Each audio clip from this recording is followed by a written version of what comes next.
Magandang gabi sa ating lahat.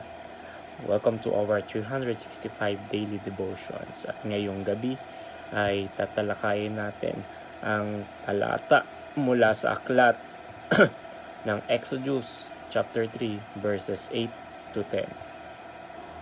Vision and provisions. So when there is provision, there is provision.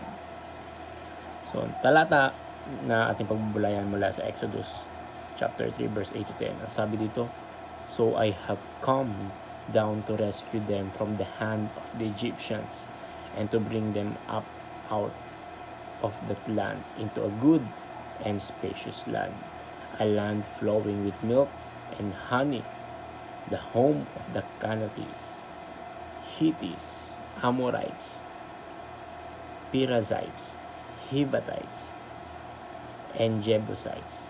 And now the cry of the Israelites has reached me.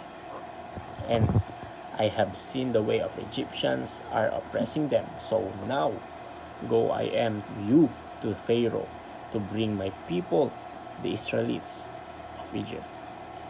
So ang katuraan natin dito ay understanding God's vision. So ang unang vision or the first teaching is God's vision is redemption of the nations through gospel. So just as God's vision in Exodus was to rescue the Israelites from Egypt, his overarching vision today is the redemption of all nations through the gospel of Jesus Christ.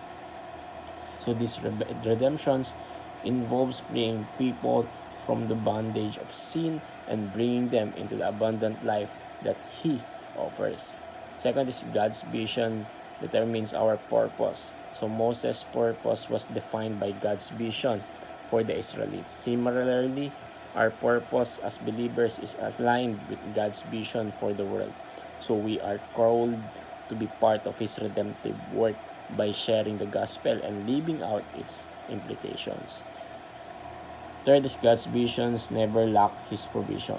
So God equipped Moses with everything he needed to fulfill his mission. Likewise, when God calls us to a purpose, He provides the necessary resources, strength, and guidance to accomplish it.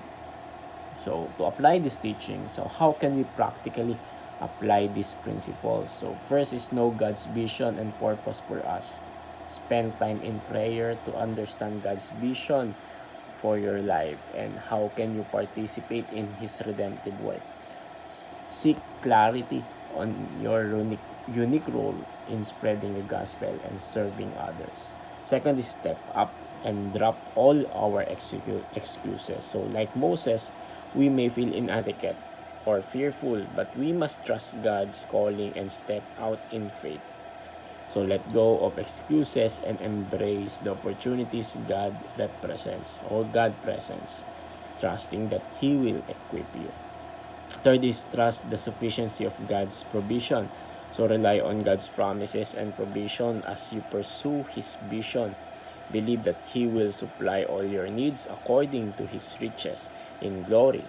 Trust in His timing and resources, knowing He is faithful. So our discussion here is how can we practically apply the principle that God's vision will never lack God's provision.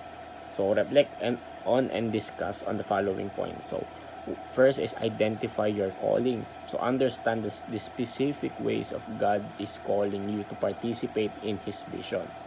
This might be through evangelism, service, teaching, or ministries. So seek confirmation through prayer, counsel, and scripture. Second is depend on prayer. Regularly seek God's guidance and provision through prayer. Trust that He hears your prayers and will provide wisdom, strength, and resources so as you pursue His purposes. Third is embrace community support. Engage with your church or faith community for support and encouragement. God often provides through the community of believers, offering resources, skills, and companionship in your mission. Fourth is step out in faith. So take practical steps towards fulfilling God's vision. even when you don't see the full picture. So whether it's starting a new ministry, sharing your faith, or volunteering, move forward, trusting that God will provide that you need as you go. So fifth and last is testify to God's faithfulness. So share stories of how God has provided in the past. These testimonies can strengthen your faith and encourage others to trust in God's provision as they pursue their calling. So by applying these principles, we can confidently step into God's vision for our lives. So knowing that He will provide everything we need to accomplish His purposes. Encourage one another to take bold steps of faith and to trust God's provision, faithful provision, every step of the way.